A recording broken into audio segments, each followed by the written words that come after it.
water and sewer to help the infrastructure. And I understand that, having been in that position.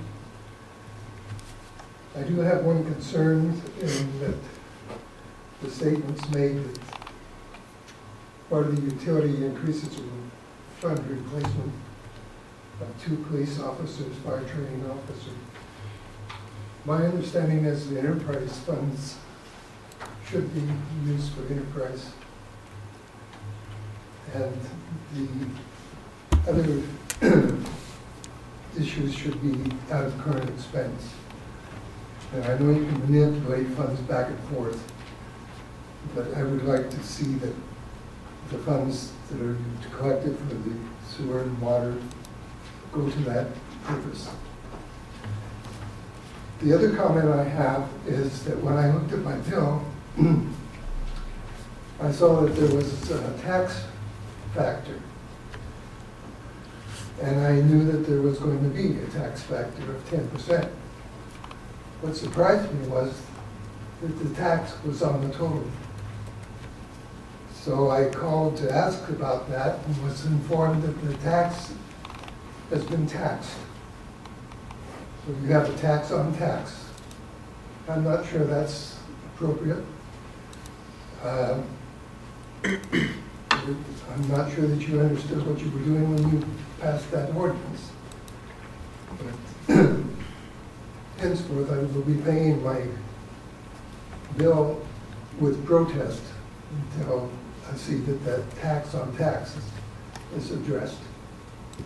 Thank you.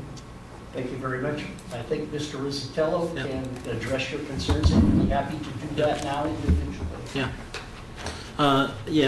Just to... Let's do that offline. Oh, okay. So we can do that. Anyone else wishing to address the College Place City Council, please step forward and state your name and address.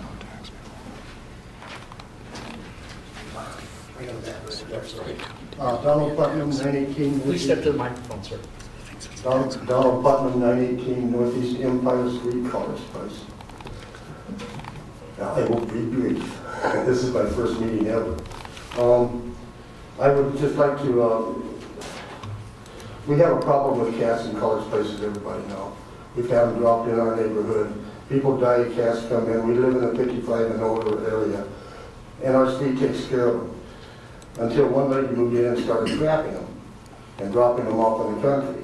Well, I just wanted to read a couple of things here. And then the state law. Okay. The state law refers to this, is why I'm reading this. Disposition of abandoned animal by person having custody.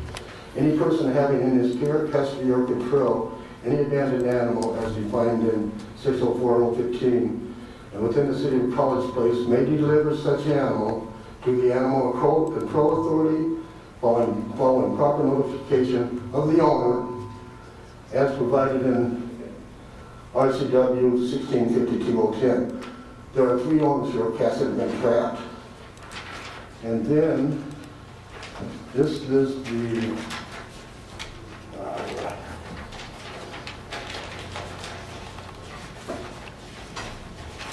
I put it back in my own. Can I grab it? You have 2 more minutes. Okay.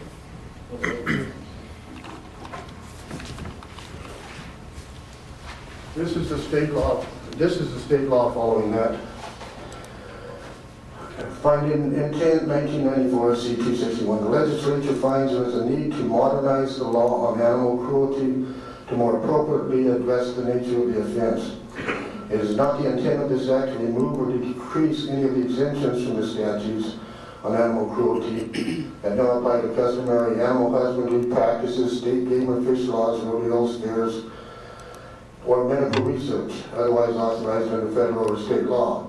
It is the intent of this act to require the enforcement of Chapter 1652 RCW by persons who are accountable to elected officials at the local and state level, which to me means the late history in the trapping. And I got a minute left? You still have 2. Animals subject to impoundment. 62010, if any animal is not licensed or not abstaining or is a public nuisance, okay, that's a whole different thing. I found that further. This is nuisance stuff. Hang on just a moment.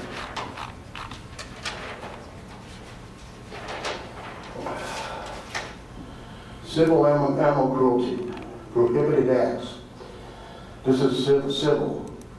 Inflict suffering or pain upon an animal, except as otherwise authorized by law, or teases, tallies, or provokes any animal with the intent to cause destructive behavior. I'm assuming that includes putting food in a trap and trapping pets. Pet animals, it is illegal to take, conceal, injure, or kill, and there is a penalty according to that. Interfering with dog, rat, or service animal. One of these cats is a service animal. For a person with, Sir, a cat is not classified as a service animal. well, according to this, it is. Not according to the federal statutes dealing with Okay, service. I can live with that. Okay. A person who violates 636.015 commits a civil violation. Okay, criminal animal cruelty. Knowingly, recklessly, or with criminal negligence inflicts unnecessary suffering or pain upon an animal. These were brought in the Sir, country. you've used up for 3 minutes. Okay. Is there anything you would like us to address? Yes, I would like the lady charged with animal cruelty. I think that if you talk with Chief Damaris, he can help you work through that process. Anyone else wishing to address the College Place City Council, please step forward, state your name and address. Yeah, my name is Debbie Walker, and I live at 959 Northeast Empire Street. I am 7 houses down from where the lady has been trapping our domestic cats, our pets. And I talked to the police officers here, and they said that we should come here to see if we can get the law changed, because she thinks they're feral cats, but there are cats that go in and out, and they've never wandered down that far. But she's cooking fresh chicken and putting it in a trap. And if you're a cat, you can smell that. They're curious, so they've been going down there. And anyway, I had looked for my cat and asked neighbors and stuff. And then I found out that the gentleman that was just here had 3 of his trapped, and there's another person that had their pet trapped, and that one is declawed and defenseless. And she had said that she had taken them out to the county and dumped them by a barn, and the next story was she went over the county line to Mountain Freewater and dumped them. And then the third story is she just went out in the county.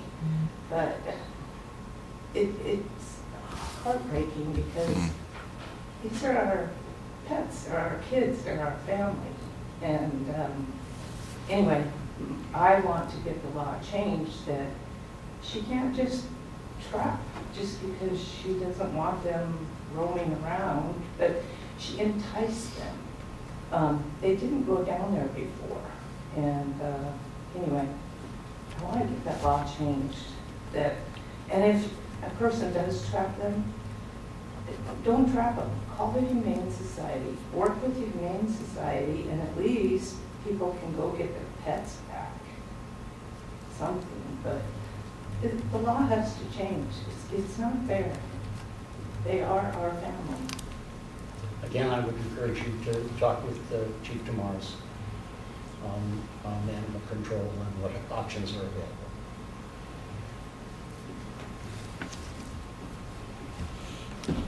Anyone else wishing to address the College Place City Council, please step forward and state your name and address.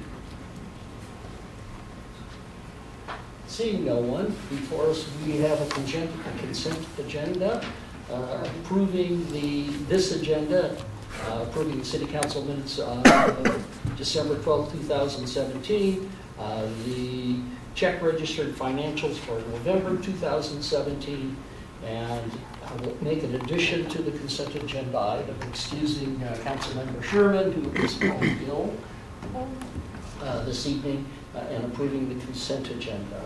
Were you going to dial in Mr. Bobbitt? I will as soon as we get through it. Oh. Is there a motion? I move we approve the consent agenda. Second. It's been moved by Ms. Nyhagen, seconded by Mr. Cleveland. All in favor, please signify by saying aye. Aye. Opposed, same sign. Motion passes. So I will call Councilmember Bobbitt, who is out of town.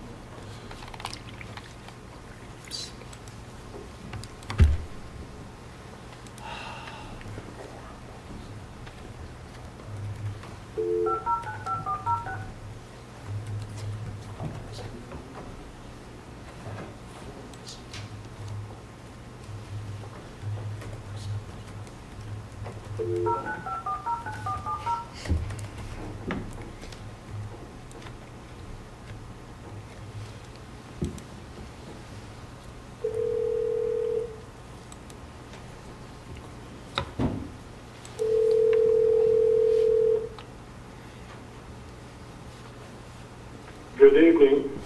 Good evening, Councilmember Bobbitt. We have convened the council, we have gone through the consent agenda, and now we're on to presentations. First on the presentations list is Mr. Tim Payne. He's the superintendent of College Place Public Schools. Tim, welcome, and thank you for coming. Great, thank you. I like this setup, this is great. So, thanks for having me.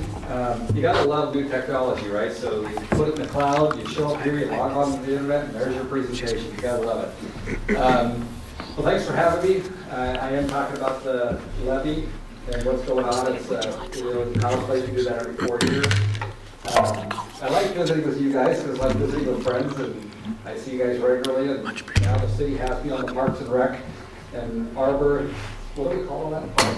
Yeah, Park Harbor Recreation. I got all that. So I get to come in here on a regular basis now as well. And so it's fun coming in here and getting a chance to present with you guys what we have going on. My main reason for the presentation is the change in the law that changes the levy and what are some of those impacts. It's really what the nature of the conversation is. Feel free to stop me, ask me questions, and I don't need to be terribly long to do this. Notice though it is February 13th, ballots go out about 2 weeks before. And so that'll be about the 26th of January coming up. And it is a replacement levy, so the other one's expiring, goes away, this one replaces that. Just some background for most of you probably understand this, but maybe some people in the room. A lot of people have been getting confused in College Place. Hey, we just passed a bond. We're not talking about a bond. Levies are for learning. Oh, but go back. Go the wrong button. Can you go back twice? Not used to this thing. Thank you. Levies are for learning, so that's kind of the LL, and then bonds are for building. So we did the building, and we're taking those over now. And so we're really talking about that levy, and we run a 4-year levy in College Place. One of the major changes to the legislature, to the law that the legislature did last year, is they limited districts to either $1.50 per $1,000 of assessed value or $2,500 per student, and the key phrase is whichever is less. Okay, so whichever is less. So College Place, that is the $1.50 is less than $2,500. In College Place, we have about 1,400 kids. At about $2,500 a kid, that would be almost $4 grand, or $4 million, excuse me. And so we're working with the $1.50. Well, currently, we're at $3.10 in 2017. So you see that going to $1.50 cuts you a little more than half in terms of the revenue generated. On top of that, the change they did is they increased what they're going to just collect by law, right? So on your taxes, you see local and you see state tax. So the largest thing on your tax bill is state schools, right? So what the legislation did is they limited what we could collect and then they increased the part that they just paid. In education, we call that the levy swap. There's some big challenges with that. In 2018, which is this coming year, it's going to start at 93 cents. Per thousand assessed. Per $1,000 assessed. So Maureen Walsh and Bill Jenkins and Terry Neely sent out a flyer you might have got at your house, and I want to clear that up because it said 81 cents. Well, if you notice the language, it's 81 cents state average. Got to go to your county. While a county are these numbers. These are the numbers that the state's putting out. The first year of our levy is 19. So we have a current levy for 2018. We're good, that's the one that expire. And then in 19 it goes up to 97 cents, and then 2020, and then 2021. And the state didn't put out a number for 2022, which is the fourth year of our levy. So what I'm anticipating is if I stick to the 4 cents, it would be about $1.10. I called the state, and friends of mine at the state, and said, hey, what's going on there? Nobody has an answer, so I'm not sure. But remember this for the rest of my presentation, is this state increase piece too. And so at College Place, we're trying to be completely transparent about taxes and what's happening. Don't want to end up there, Scott, where we don't know what's going on there all the time either. So we want to be transparent about that. Here's where I want to spend the majority of our time. So in 2017, the school board ran a single levy that paid for everything. And it was extremely flexible. The board got to decide through the budget process this pot of money. They could spend how they needed to fill all of the gaps and holes in school funding. And it took a single yes to pay for this whole list. And it was almost $3 million, 2.98. And College Place has kept a flat levy, which is just unheard of, for 5 years. 2018 will be the 5th year, zero increase in that number. And in 2017, it was $3.10. And we know that factually. So now we have to go to 2019 as an example, the first year of our levy. So we have to divide it into 3 pieces to maintain what we're currently doing. So let me explain that. So school programs and operations, which is what this whole column was, now is minimized to $1.50. We're adding a capital levy for student safety and technology. You see, we used to pay for it over here, but now we're having to split it out because of this reduction here. And that'll be 46 cents. And then we used to buy buses for to and from transportation and over here. And now we can't do that anymore. And the state allows us to run a transportation vehicle fund levy at 10 cents. Add all 3 of those up, plus the states, remember, is we're approximating it at $3.03 a thousand. So notice in 2017 it was $3.10. In 19 we expect it to be 7 cents less than that. And again, there's that state reference. Mr. Peterson? Yeah. I'm sure you have a question period at the end. No, that's now. Okay. We just went through the budget process. Now, the assessed value has gone up in the city, and we don't have the finance people here right now, but have you guys calculated that in the increase in the assessed value for the city of College Place? I'm not going to say it was significant, but I think it was material as far as our ability to hold the taxes level, but still get the rate, and still bring in the dollar amounts. Excuse me. You're 100% accurate. And I met with the mayor and Mike and talked about what are some of those things coming. While they can't share everything, it is a positive outlook. And so, yes, we have taken that into consideration. Notice that even our dollar figure that we can get to is actually a little bit less than we have been doing. And so in total, when you add up all 3 of these numbers. But the thing I want people to understand is that the last 4-year levy, it took 1 single yes vote to generate that $2.98 million. On your current ballot, you're going to get 3 different levies to equal this one, and people have to check yes 3 times just to achieve what they did 1 time. This is our challenge, is getting people to understand it's not more. Actually, we're going to collect a little bit less. We're expecting the tax rate to be a little bit less. But psychologically, guess what? Every time people think they check a yes, they think it costs them more money. I checked yes 3 times. The other challenge is that people could say, well, I'll give you this one, but not this one or this one. As we just discussed, it takes all 3 of them just to get back to where we're at in terms of how we're operating school. I've been asked 3 times. I haven't done this before. You guys will be the first one. I've been asked 3 times, so what do we lose if you don't pass it? What do you lose? So I do want to talk about a couple things. The UV just asked me that today, by the way, the publisher. He was really wanting to know, well, what do you lose? Well, near and dear to the city and College Place, school district is this one under safety that comes under the capital levy piece. That the safety piece is our SRO. And Joey is just doing a great job. I was telling you, Officer Joey is doing phenomenal. I was telling the chief out there, for a young person who wants to learn, he's got to be a great employee for you guys. He's just been great for us. He communicates well. Well, all that has to do with the levy. That's 100% coming out of levy. You look at this food services, so we've got a lot of news on that we're feeding all the kids. It's a baseline service that kids need to learn. We just know that. Well, we're feeding kids. Well, that one doesn't happen. Some of the electives of those kids that have been helping the city working on the patch and some of those elective things, those aren't covered by state funding. So if the levy doesn't pass, we lose those electives that we're so proud of and how we're doing school and the project basis of it and those types of things. So we lose some real things. Extracurricular. Extracurricular is an interesting one to talk about because it has farther reaching ramifications to it. So extracurricular is essentially anything that happens after 3 o'clock. So it's athletics, it's clubs, it's all those types of things after 3 o'clock. Drama, some of the extended band and choir things and those types of things.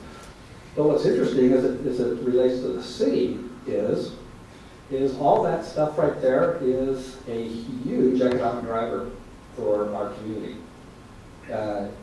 If you quit doing that, the number of people who come to town and spend money at Walmart and fast food after every game or every presentation, or kids will exit school if they don't have those types of programs either, because there's a lot of kids, frankly, who come to school not for 8 to 3, although we are doing a very good job of that, I might add, but there are a lot of kids who come to school for the extras. So that goes away, the kids go away, which drops your funding again, and then doesn't make us as attractive. And I know that it's the school district and the city working together. I really believe that. That has been, just as your prayer, Larry, and I agree with that 100%. I gave you a big amen for that because it is on the upswing. We are doing good work together. But this has the ability to detract from that. We try to get people to go 3 times, yes, is what I really want you to get the same thing. Does that make sense? I should explain that anymore. I beat that horse pretty good. I can declare it dead. Okay. Real quickly, this is a statewide issue, obviously. It is a statewide. So this is affecting the city of Walla Walla. Well, Walla Walla's levy is still on the books right now for 2 more years. So in 2 years, they'll have to address whatever the legislature has done between now and then. So we're unique here as far as the education for this process in the valley, then? Yes, Okay. in this valley. You'll see commercials from Tri-Cities that are doing the same exact thing. So commercials you see on TV apply to us as well. They're identically the same. Yep. That's correct. And so Walla Walla does like us out there explaining this to everybody. Yeah, that's what it is. The legislature changes anything. I do have to say, this is a lot a day. The 60-day session, they could change something we don't expect them to.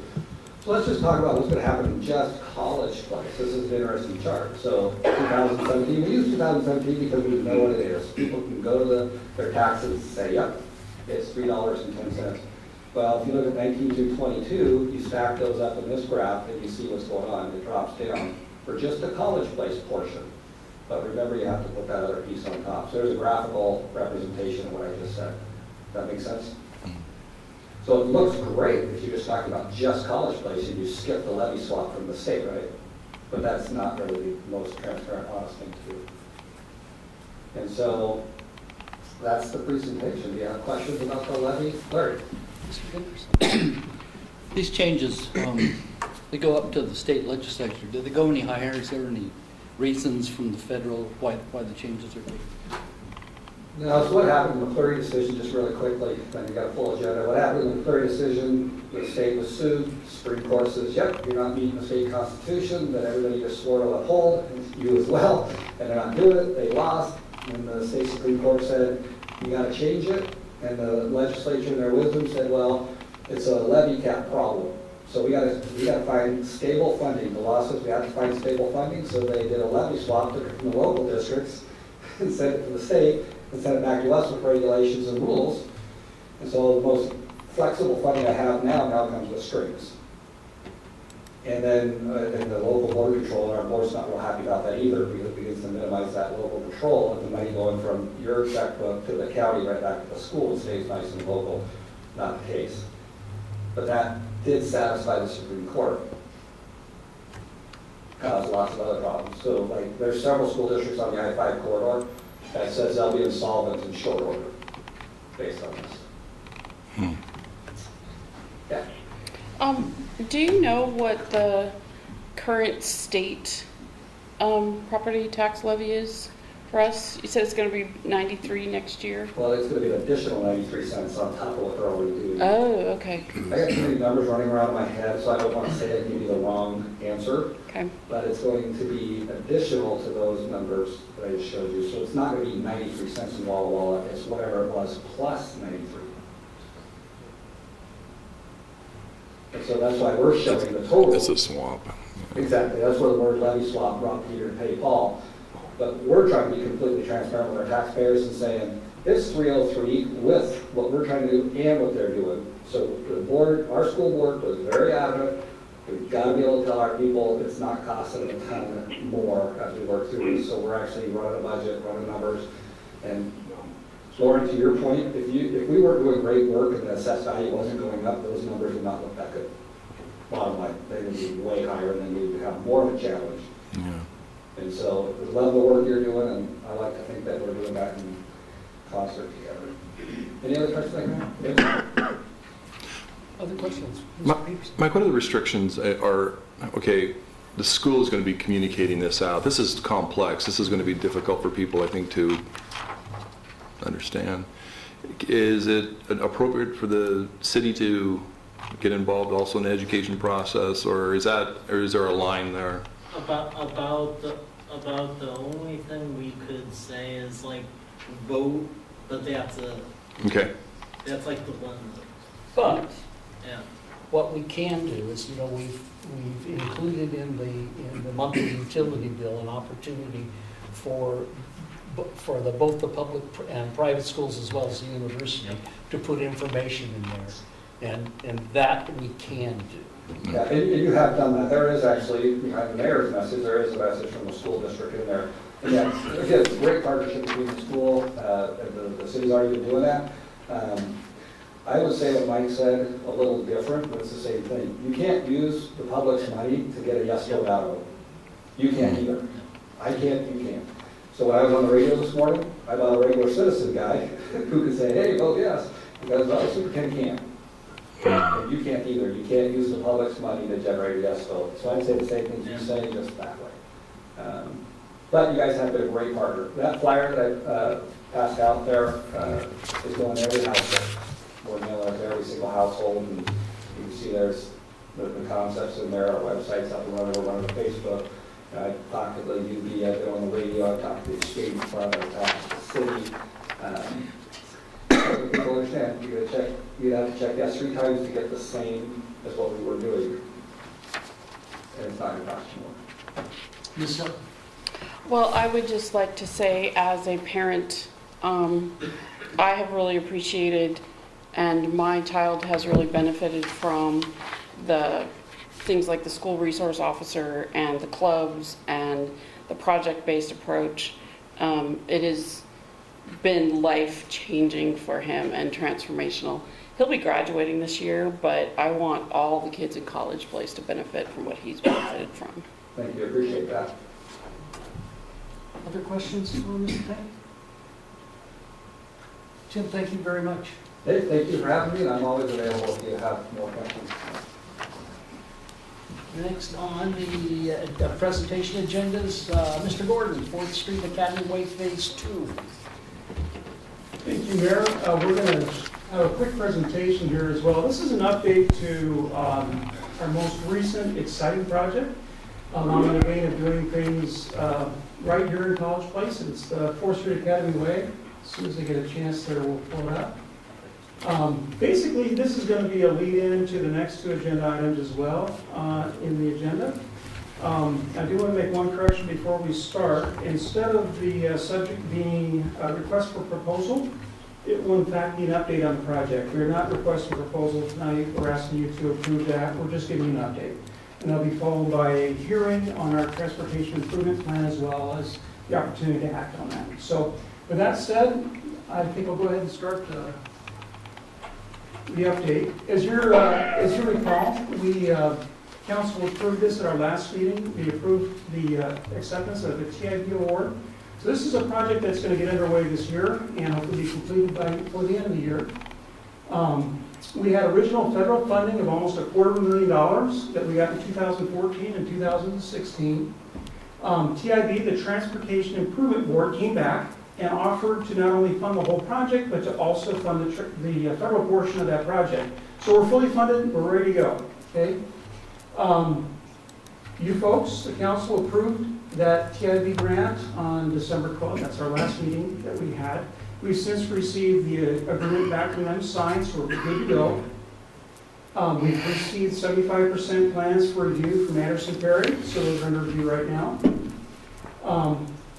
With that said, we're looking at ways to take that $250,000 here and not lose it, okay? So what we're doing tonight is we're approaching you folks with a new concept. It is a phase 2 of the existing project, which would extend it. And so I want to kind of go through that, and that's why we're looking at also possibly amending the transportation improvement plan to include that section. How long do we have before that federal funding expires? It has been, since 2014 that we got the original award. It's always up in the air if we're not able to execute.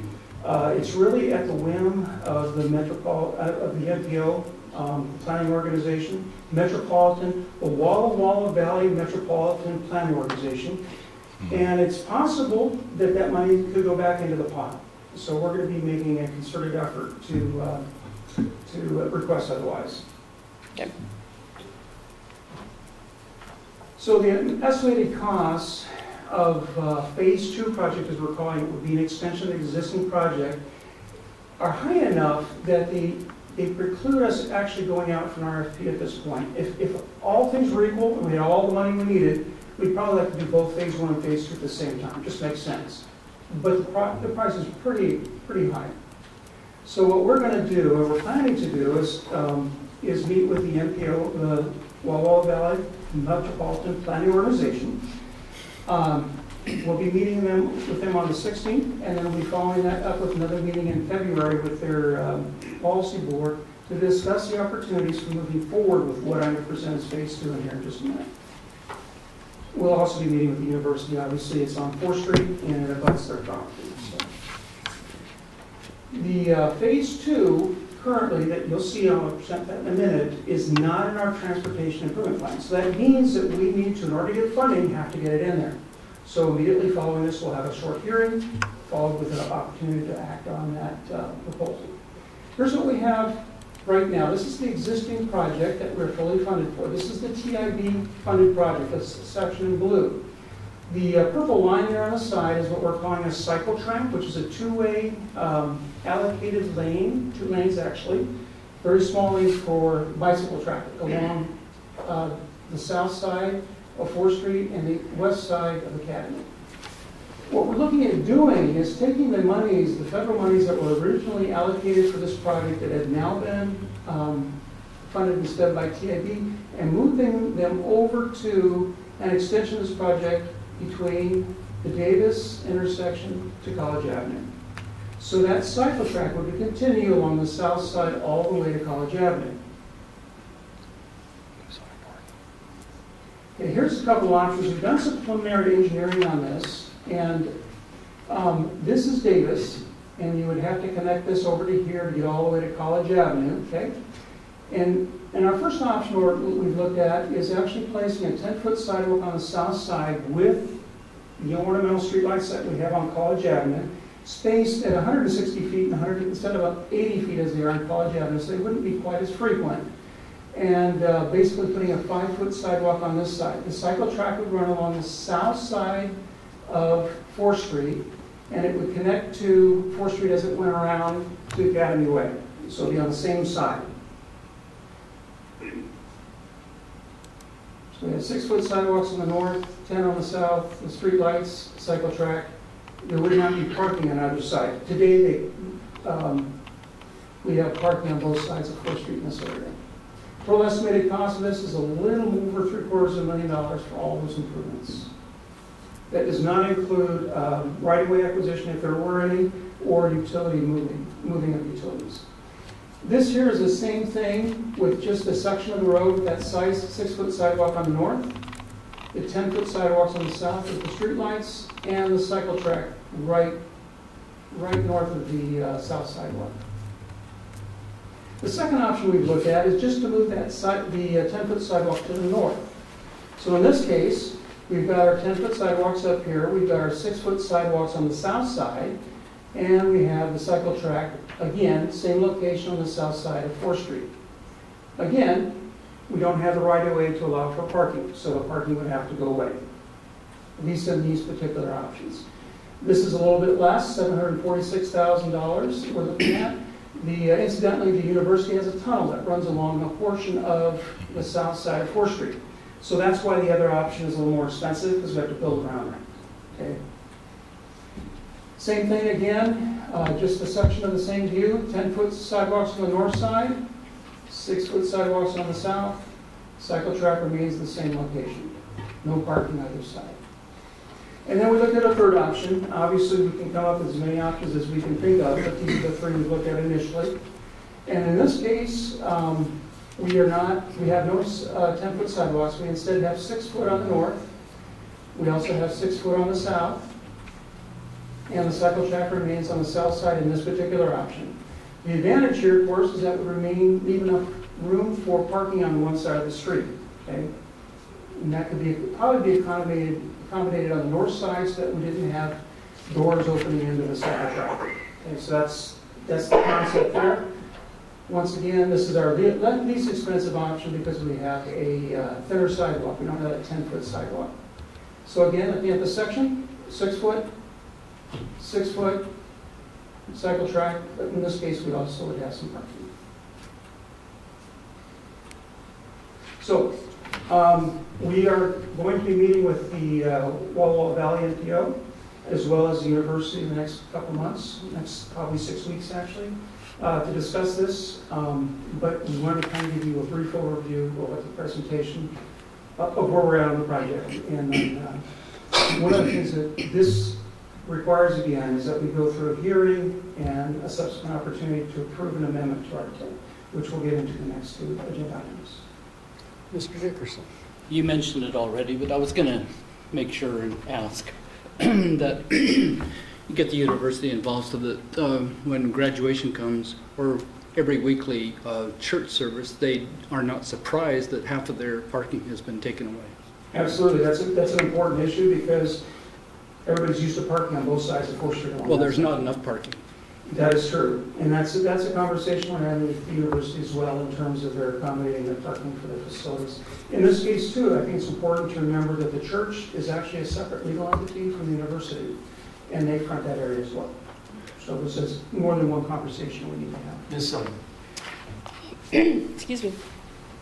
I would, if you're just looking for input, on the parking on the north side of the street is actually fairly dangerous because you have a lot of people coming in and out of those parking lots, and you really can't see, especially if you have vans or trucks parked there and short cars trying to come out.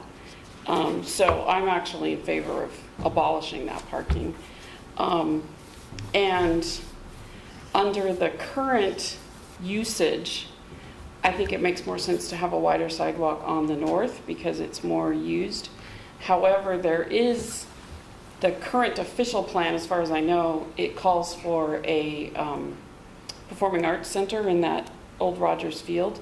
And if that were actually the case, then it would probably make sense to have, maybe wider sidewalks from Bay down on the south side. So it depends on what they're actually planning. But on the other hand, I would point out that every single project they have done since I came here 9 years ago has resulted in less on-campus parking. So I think it's about time they build a parking lot. No, that's good input. Well, we are having the parking conversation as well as a part of this. This is just something we have to look at with the university. The university executive leadership knows this is going. Mike and I talked to Dr. McVeigh and the other executives. That's good because even though it is a separate entity, it's common use. Right. And they use it a lot. Thank you. Questions, what other questions for Mr. Brew? Seeing none, thank you very much. Any further comments before we open the public hearing? Mr. Brew?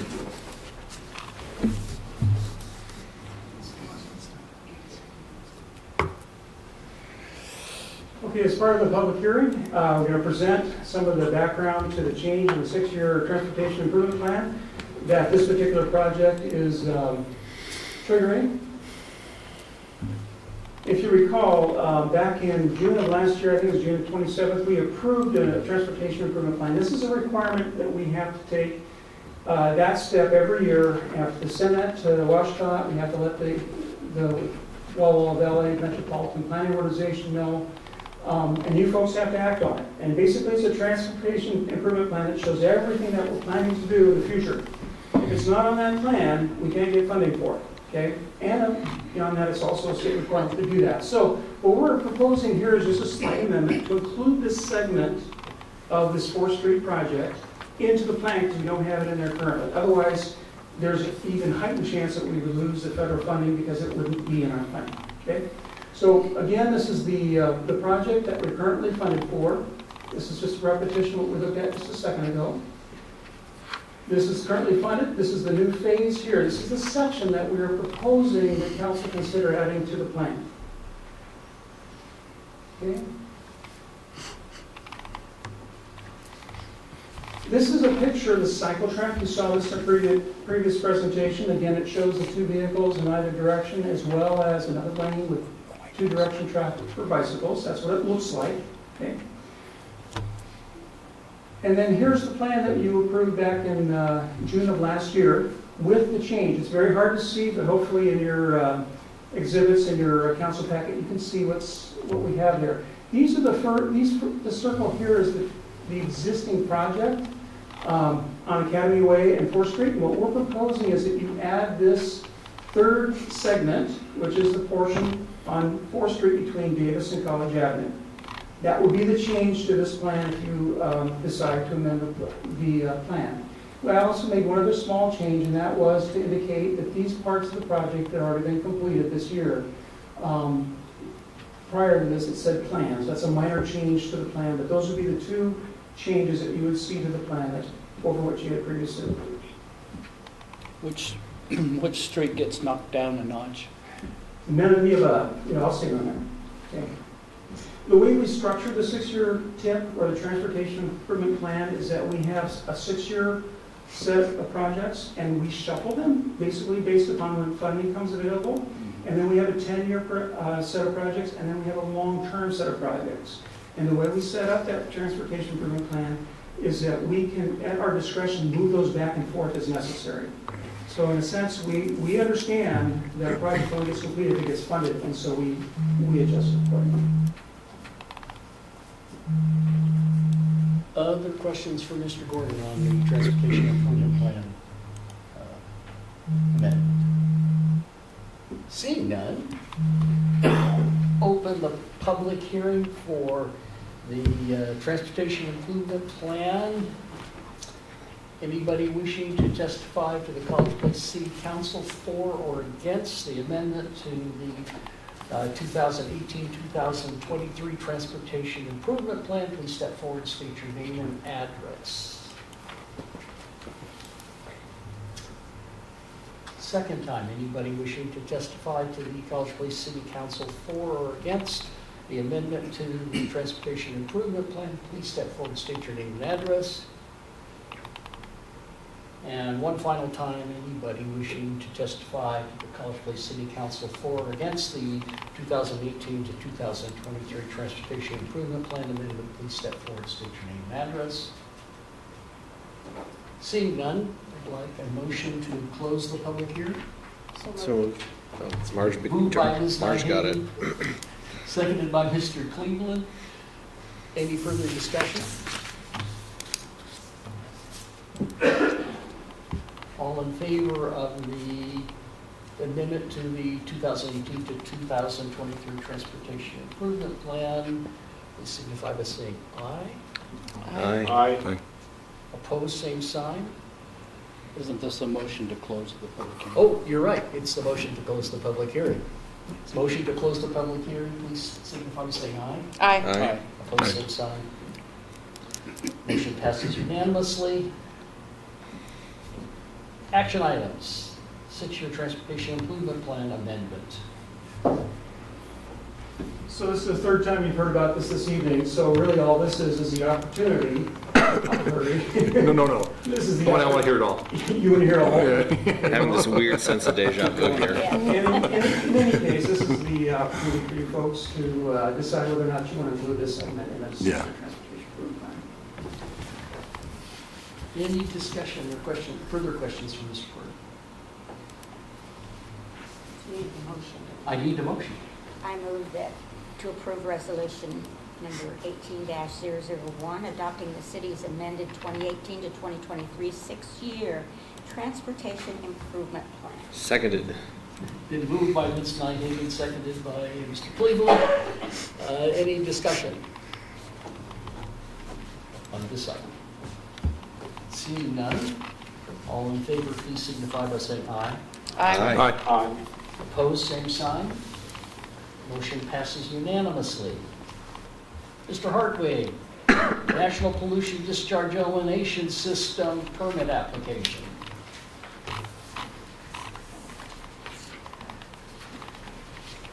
The city's NPS permit needs to be renewed come 2019.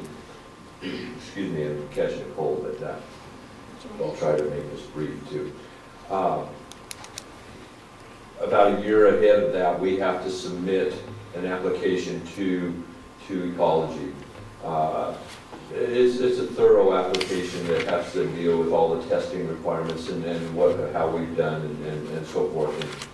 And we went through the MRSC roster and chose JUB because they are doing our facility plan. They're the most familiar right now with our plan. And they gave us a price of $15,000 to do this. And so they would, if you approve them, they would complete this, and then they would give it to the mayor to sign, and we'll submit it. This would be due by around the end of February. So, Questions for Mr. Hartwig? Seeing none, is there a motion? I would move to approve the contract with JB in the amount not to exceed $15,000 for completion of the NPDES application packet for upcoming NPDES cycle. Is there a second? Second. It's moved by Mr. Peterson, seconded by Ms. Selby. Any further discussion?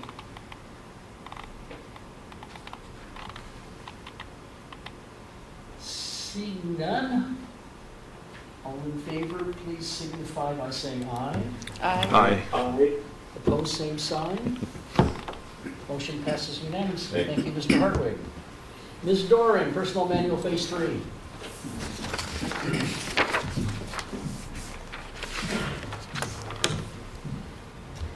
All right, I'm here tonight to present Resolution 18002. The personnel manual is finally complete. It has the entire personnel manual, job descriptions, and then the IT policy included in it. The Phase 3, which is, you've already approved Phases 1 and 2, and the IT policy. Phase 3 and the job descriptions are the only thing that, only part of it that's new. Went through the Personnel Committee on December 4th, and they approved it to come forward to council. It's being presented as a resolution instead of an ordinance. I know some of the concern was that it be able to be viewed on our Muni Docs or Unicode website, which it will be hosted at no cost. If we pass it as an ordinance, then for the 285 pages, I think, it's $5,700. So we decided to go the other route, just save money. Good call. Paperless. So, and then also we'll put the employee manual and all the attached stuff on the employee intranet, so the employees will have access to it, and then also if anybody needs a paper copy, I can print them out. So, if anybody has any questions, happy to try to answer them. Otherwise, Mr. Dickerson. I move we approve resolution 18-002, the completed City of College Place personnel manual, including the IT policy and the job descriptions. Second. It's been moved by Mr. Dickerson, seconded by Mr. Bobbitt. Any further discussion? Ms. Helbing. I would just like to acknowledge Ms. Dern's hard and good work on this manual. This was a lot to do, and she did a really excellent job of putting it together, and I think it will be great for both the city and the employees. Any further discussion? It's been moved and seconded. All in favor, please signify by saying aye. Aye. Aye. Opposed, same sign. Motion passes unanimously. Thank you, Ms. Doring. thank you. On to other things.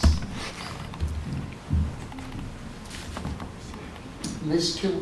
Kilgore is ill today, so she's not here. Mr. Rosatello, are you taking up the mantle? Yeah, guess so. So with this item, this was included in the budget as a called-out item. It's ambulance utility feasibility study. Keep in mind right now, City of Walla Walla, they conduct the basic and advanced life support here in the city. However, they have delivered paperwork to us where they want to significantly increase what the charge would be, where it behooves us to look, at least with the basic life support, if it's more reasonable for us to do that with the volunteers. I believe I mentioned this a while back. One of the roadblocks to providing the basic life support service ourselves was that you need a state license to do that, and up until recently, all of them in this county were spoken for. However, one became available when Burbank went to advanced life support, and through Fire Chief Winter's great work, we ended up getting the BLS license, which is great. But we need to study to truly see if it pencils out or not. Another thing is that you need to study as well to get state reimbursements should we go down that avenue. So we went through the MRSC Small Works roster, FCS, they're the only ones who responded. They've done our other rate work as well, so we believe they would be a good fit. They have the knowledge to do this. They also did the City of Walla Walla one as well, so we believe there's some efficiencies there. Questions for Mr. Rosatello? Mr. Peterson? Real quick, Mike, I don't mean to put you on the spot. Do you, if you know, that's fine. If you don't, that's great. What percentage is College Place of the total ambulance runs for the City of Walla Walla? Do we know? Is it? Well, Chief Yancey from City of Walla Walla is here. He can certainly correct me when I'm wrong. Our ambulance totals roughly is about 900 a year, and they are running 65 to 7,000. 5,800 last year. So okay. We are that share of that.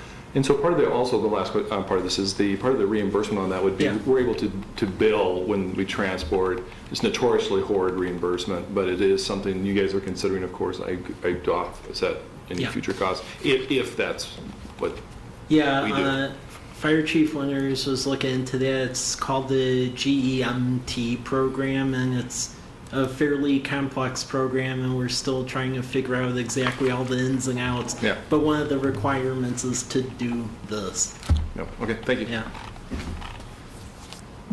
Other questions for Mr. Rosatello?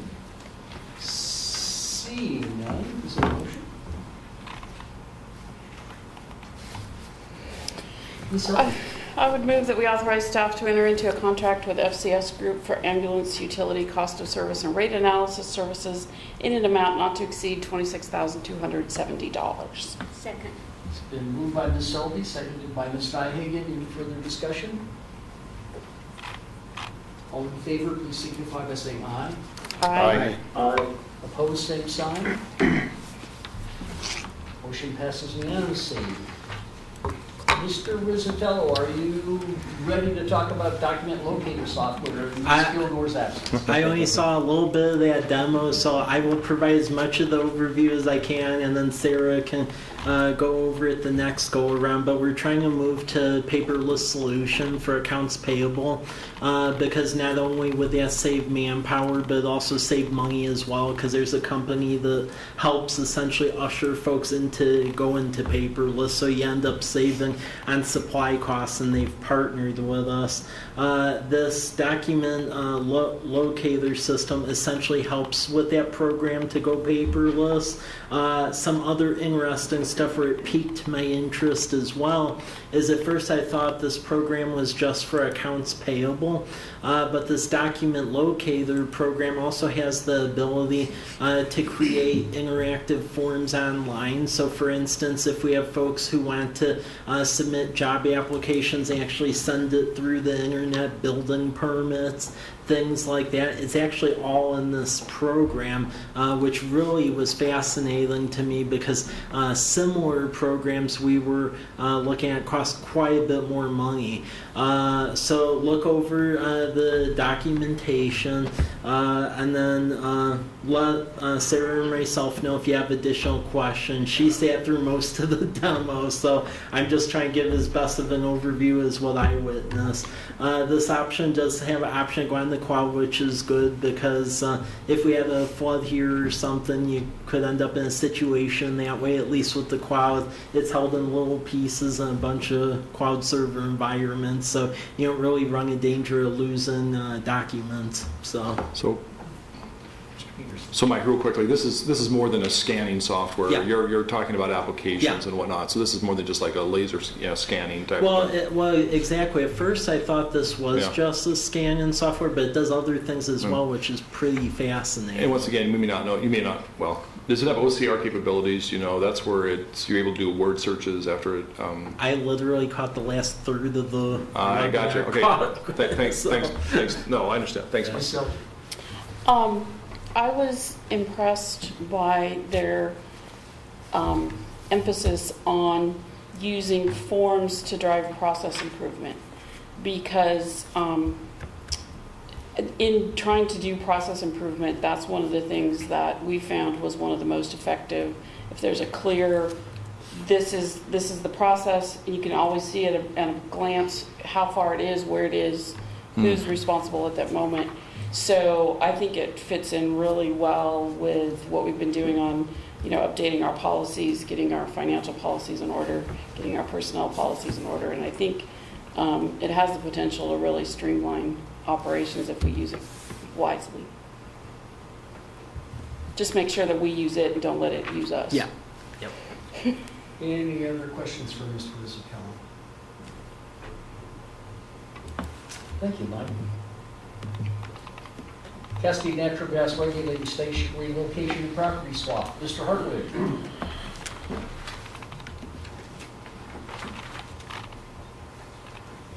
I believe we talked a little bit about this at the previous meeting. We now have Cascade Gas submitted to us a proposed agreement, which you have before you. We've reviewed it. I believe everybody internally has reviewed it, and we're satisfied with it. Just a little bit of highlights here on the agreement. It does include all the conditions that we have, the $1,500 that will be used to develop that portion of property that they're on now, existing property that they're on now, to make it more of a little park-like environment right there for people that are on bicycles or walking to enjoy.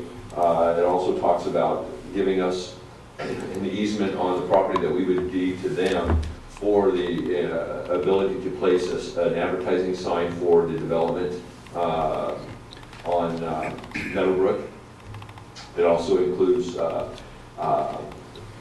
the removal of all their equipment, both above ground and underground, on that property. So that would be gone, and the property would be clear. It also does. It also includes the decommissioning of the existing high-pressure 3-inch line that goes down, and the vacation of all the easements with the vacation recording documents provided to the city. And then I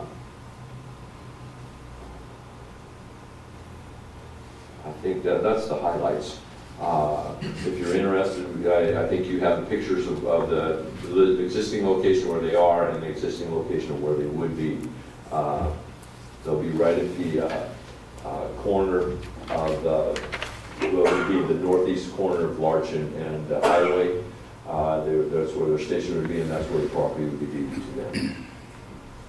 So we will come back to council with this agreement for your approval at the next council meeting. But if you do have any questions, I'd entertain them. Questions for Mr. Hartman? Thank you very much. Chief Damaris, marijuana code update. Mr. Mayor, council members, thank you very much. I just want to recognize Deputy Danny McCarty, who was killed in the line of duty just 2 days ago with the Christian County Sheriff's Office. He's got 3 kids and a wife, prayers for his family. Today I'm going to talk about a few things. The first one we're going to talk about is medical cannabis operations. And the existing ordinance 5.08 was last updated in 2012 and is not consistent with the current Cannabis Patient Protection Act updated in 2015. The proposed language is consistent with the state of Washington's Code of Ordinances and provides clear language based on the 2015 Cannabis Patient Protection Act. New language will be clear for medical cannabis patients, law enforcement, and prosecutors. Questions for Chief Damaris? Ms. Sylvia? From what I understand, the legislators and the state legislature are looking at possibly changing some of the marijuana laws based on the new change in guidance that just came out from the U.S. Department of Justice. So I'm wondering if we should kind of maybe put this one on hold until the end of session, just 60 days from now? Or is this not going to make any difference? I would recommend moving forward on it. Okay. Because we don't know what will change. From what I understand, watching the news, it's more about they're changing the policy of ignoring it. So, and that's focused mostly on criminal marijuana. So there is a difference, even though it's still illegal federally. But that's just my recommendation. It's up to the board. I agree. Other questions for the chief? I will say today is Law Enforcement Appreciation Day. We didn't do anything specific. We will be doing some activities in Law Enforcement Appreciation Month in May. Yes. So. We're going to do some fun. Need some cake. So Border Fire, thank you very much, For our Chief. police department. But you don't get to go away. No, I do not. General penalties. So general penalties, the existing College Place Municipal Code, Chapter 1.20, general penalty, is currently reserved without language. So, noticing that we need to have some language in there so that we can have the appropriate enforcement on that. While updating the criminal ordinance, it was repealed the existing general penalty section that is blank with reserved without language. The following language is consistent with the general penalties associated with violations of city ordinance. Questions? We look forward to January 23rd. Got one more. Once more. Repeal and replacement of 6.04.086, service animals for College Place Municipal Code. Yes, sir. So the existing service animals ordinance is not consistent with ADA compliance. So we put language in there to allow for that, and accepting that only dogs and miniature horses are allowed, with restrictions, are allowed to be service animals.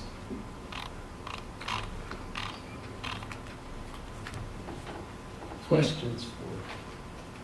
One may ask why miniature horses. I have lots of questions. I'm not going to bring them right in. I'm not thinking that Chief Tamarson had anything to do with that decision. Well, that is part of the Americans with Disabilities Act. Yes, I know. Mr. Dickerson. You're probably familiar with the idea that police departments are starting to use service cats. I had not heard that. New Zealand. Is that right? Mm-hmm. I do know the Pierce County Sheriff's Office years ago had a narcotics pig and was very good at sniffing drugs, actually. So, but they got hungry one day and ate it. So I don't know. Relate. Yes, indeed. All right. Once again, we look forward to January 23rd. Thank you very much. Thank you, Chief. Mr. Rizzatello, member of understanding with Line Bike Cooperative Health Facility. Thank you, Mayor. This item has been floating through the Park Arbor and Recreation Board for a while. We were approached by this relatively new startup called Line Bike, and they offer bike sharing services. So a lot of the bike sharing services that exist on the market really required investment in like docks for the bicycles and a whole payment system. This option it's actually based off of an app, and you don't need essentially bike docks. You basically pick areas for the bikes to be, and they have several models where standard is $1 for 30 minutes, or for students 50 cents for 30 minutes, or if you have a membership plan it's even cheaper than that. This company's been growing like wildfire all over the country. Seattle has this, Pullman and Moscow's in the process of getting in. There's several other cities that already have it. Walla University has a limited bike sharing program, but the problem is they can only use the bikes on the campus. So that precludes like Andy's, for instance, Walmart, other issues such as that. So we heard it was a problem. The cool thing is right now there's actually a race for a lot of the cities to get in on this because there is no risk to the city. They take all the liability and we wouldn't have to pay anything. Cool thing is because we got in the mix with them soon after Pullman engaged with them, we're actually ahead of these other cities. So should we decide to adopt this in the next month or two, we're guaranteed a shoe-in to be one of the newer cities that this displays at. There was a teleconference with the Park Arbor and Recreation Board 2 months ago where a representative of Line Bike went through a lot of questions and concerns. The last meeting of the park board about a week and a half ago, it was unanimously recommended to go through with this. The university knows about this as well, and they seem to be very excited about this. We're trying to see if Walla Walla would consider being in this too, because it makes sense for really both cities to be involved. So currently it's working its way through their process, but at least through our process it went through the park board with the recommendation. So really that's the information you see in front of you. They gave a memorandum of understanding because they just want a document saying that we're cool with them operating here. Technically, from a legal standpoint, because they presented this actually at my alma mater in Champaign, Illinois, you really don't have the ability to tell them no. They're just trying to be professional about it. But I think it's exciting. We're on the tier with a lot of these first other cities, and there isn't risk for us on this. So all in all, seems like a good program.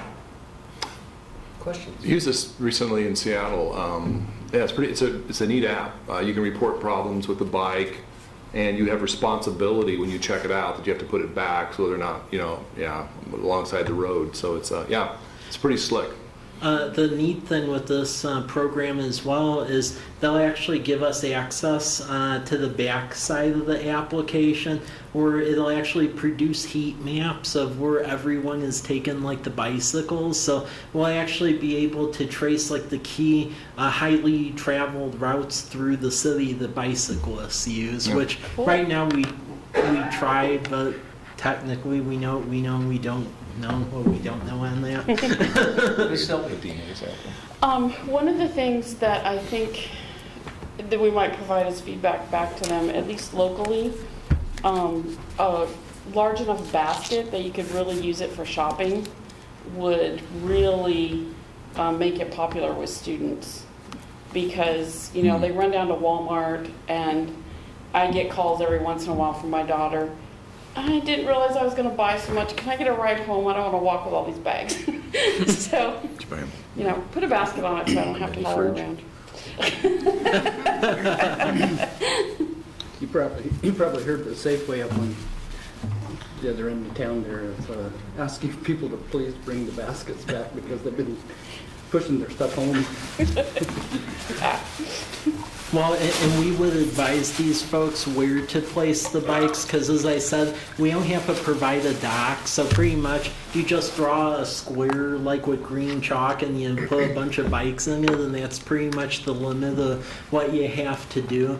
In talking with them, they said for the College Place side and the Walla Walla side, they would likely start out with around like 200 bikes a piece. Wow. And have it pretty much all over town, so they look at having a couple by Walmart, multiple locations around the university, Andes, and then also locally they hire people to basically make sure all stuff's kept up to date.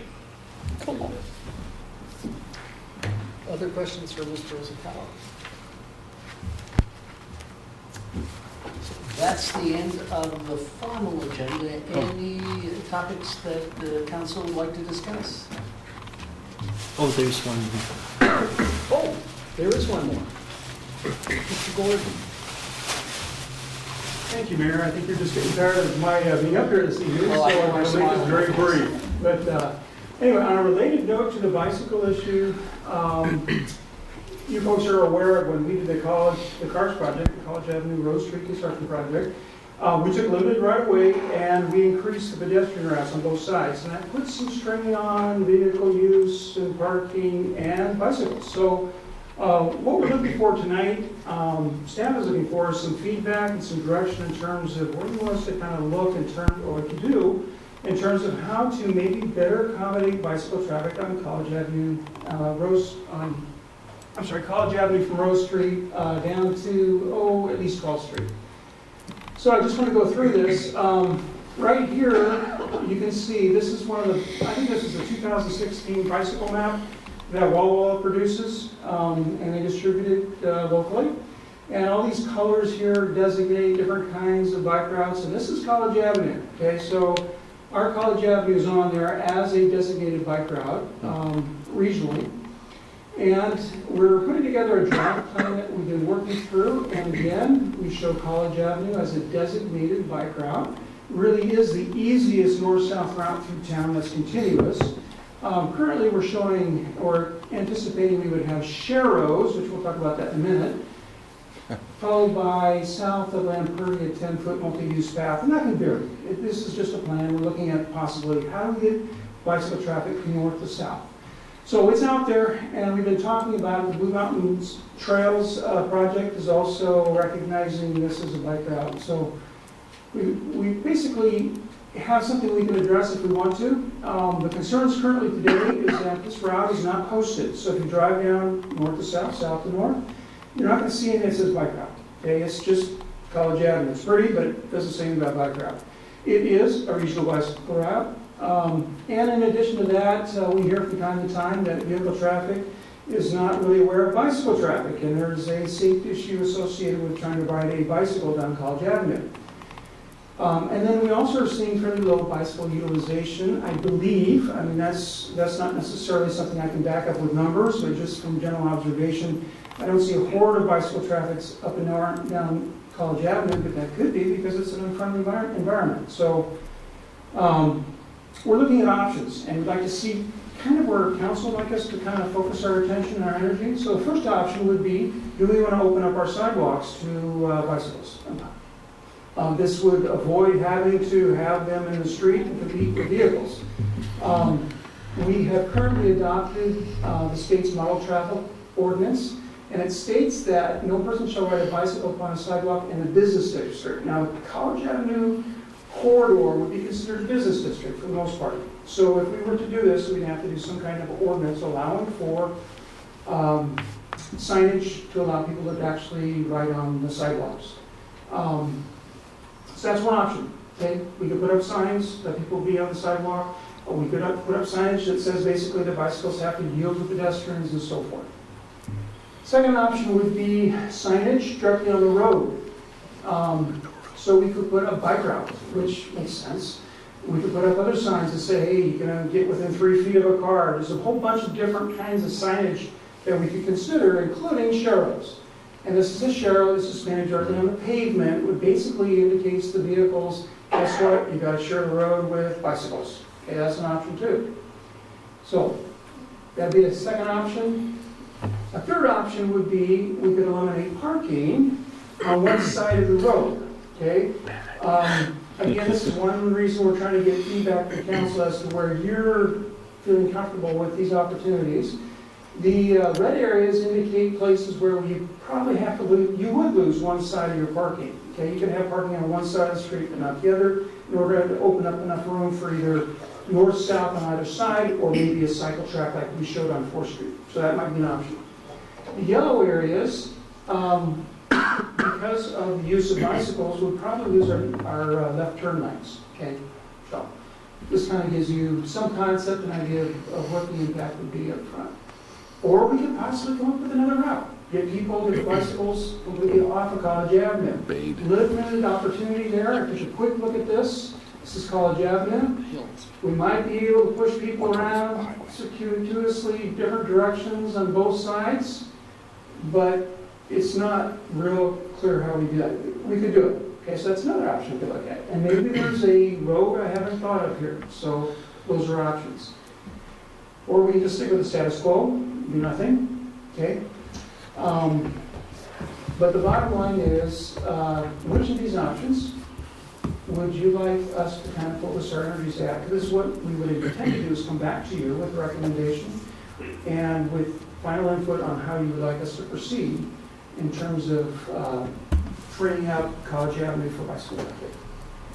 So you're not asking for an input now? We don't have to. No. But if you have, we're just looking for some kind of inclination. If you have feedback, staff would be more than willing to hear it. Later?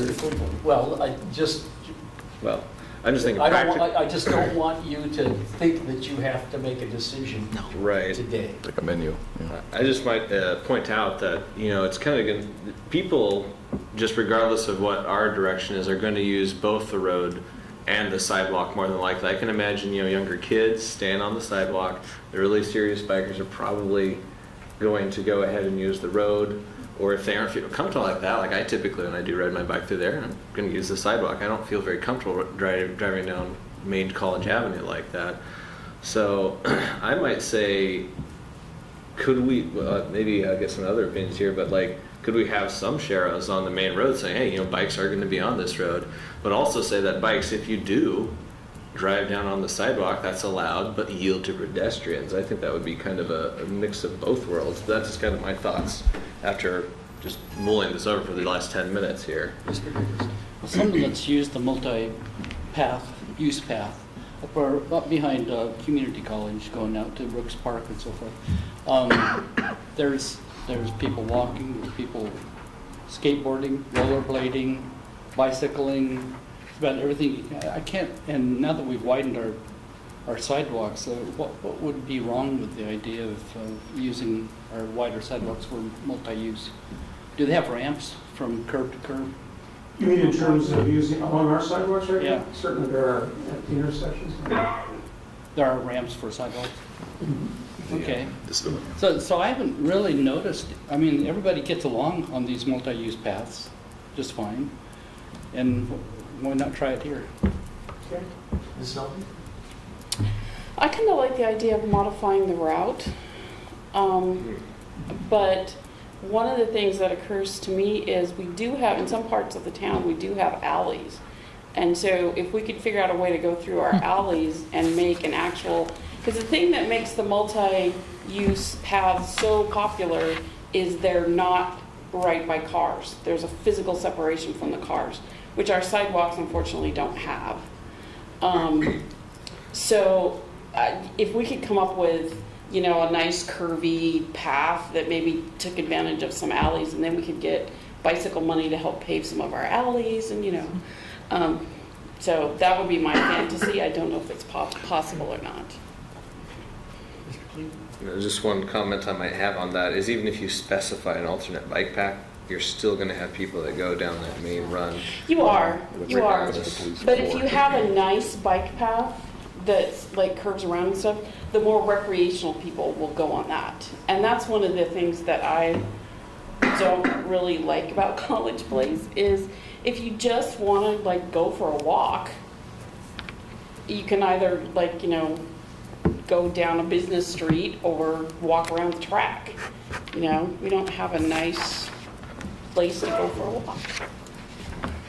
One thing we learned is that you can create the situation for them to use it, but they still prefer to have their tennis shoes on asphalt because people who exercise prefer asphalt to cement.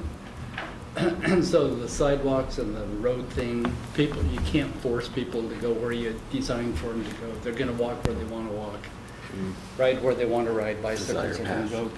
We can make it path with asphalt. It's just what they are. Other thoughts? Way back. Okay. And I would just add, because I get contacted quite a bit, because they've gone Strava, I actually bike quite a bit around town. And the big issue that I'm always hearing and being contacted about is especially the part of the College Avenue from like around like 10th Street up to 4th where it narrows up. Because on all those regional bike maps, there's actually quite a few like tours that come here from Seattle and stuff where they actually head up and down College Avenue and go to Milton Freewater and then out to Wall Wall. It lists as a bike route, and I myself have had problems, and a lot of these other folks have contacted me just in that narrow section. There's just a bike versus car conflict because of how narrow it is. So, Mike, is this an integral connection? You know, there's the talk in the valley of these bike paths in the future out to Whitman, and you know we've discussed this here before. Is this section of College Place is kind of a connection between that part of the north and the south that would head down into Milton Freewater, or well, to the southern part? Am I correct in thinking that? Yes, right now in that region, the Blue Mountain Regional Bicycle Plan, that Whitman Drive is really a primary east-west one going from Wall Wall out to Whitman Monument, and College Avenue is actually the primary bike route going north and south pretty much from the upper neighborhoods over here where like Coogini is at down toward the Milton Freewater. Yeah. So, yeah. Well, and one last thing I wanted to make clear is I really like the idea of combinations. I don't think that there's enough differences in the different parts of College Avenue that I don't think you can just say, well, we're just going to pick one of these options. I think you're going to end up with a mix and match. So what I'm hearing is really focus on 1, 2, and 4. And then any kind of combination of those that might make sense. But quick question: Bade, parallel to College Avenue. I know there's narrow cars parked, but bad idea. We can look at it. It's just a matter of also continuity north and south. That's the struggle. Yeah. Okay. Remind me that wide sidewalk that goes out to the Dallas Military Road along 12th there. Is that a multi-use path? That's actually a sidewalk, wider sidewalk per se, and it's actually on our bike route maps as a bike route because it is wide. We've also contemplated possibly actually eliminating parking along there because there doesn't seem to be a lot of need for it most of the way, and making it a direct bike route on both sides. So I mean that's future. That's not something we've. Because I know from biking it a lot, and that wide sidewalk coming down Poplar, turning up Myra Road to College Avenue, and then down along to Larch. You know, that seems to be like the area that the bicyclers wanted way back when we we designed that route, and it's kind of for that use, and I know that's the one I use when I go kind of east and west, and then a little bit south.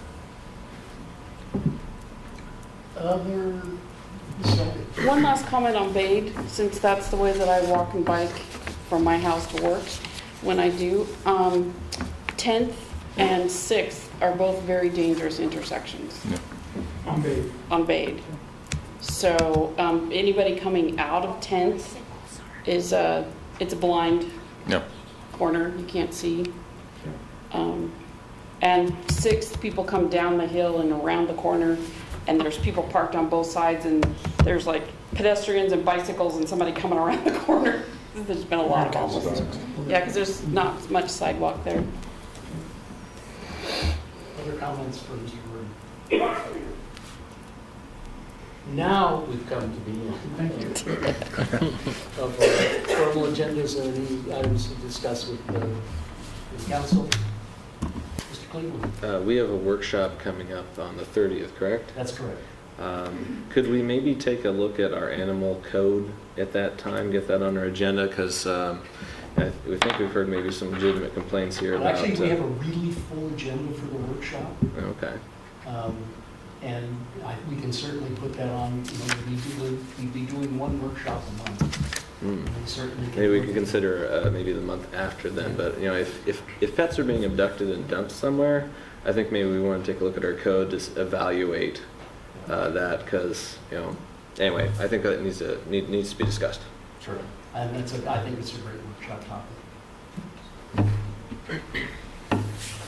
Any other discussion items? I will say, like, Mr. Rizzatello and I met with the executive staff at the university on Monday. Had an hour-and-a-half discussion on kind of what's going on with the city. And we hope to continue that as life goes forward. With that, I would accept a motion to adjourn. So moved. Second. Moved by Mr. Cleveland, seconded by Ms. Nyhagen. All in favor, please signify by saying aye. Aye. Aye. We are adjourned.